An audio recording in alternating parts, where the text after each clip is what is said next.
جامع ترمذی میں جو خطبے کے آغاز میں بھی میں پڑھتا ہوں، اللہم انفعنی بما علمتنی وعلمنی ما ینفعنی وزدنی علما۔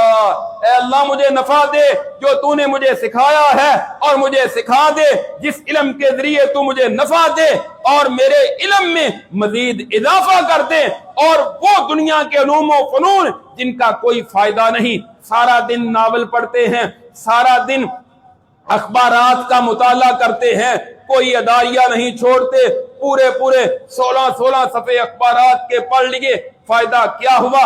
یہ ڈائجسٹ پڑھے، ان کا فائدہ کیا ہوا؟ اللہ کے رسول نے پناہ مانگی ہے ایسے علم سے، اللہم انی اعوذ بک من علم لا ینفع۔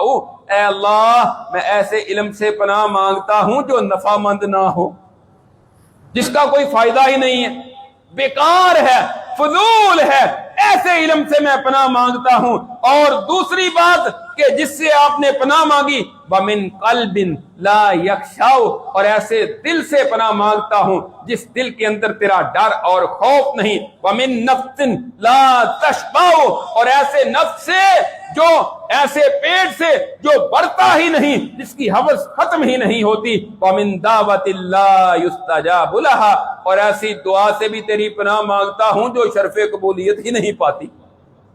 4 چیزوں سے، پہلی چیز فضول علم، فضول فنون جو ہیں ان کے حاصل کرنے سے اللہ کے رسول نے پناہ مانگی ہے۔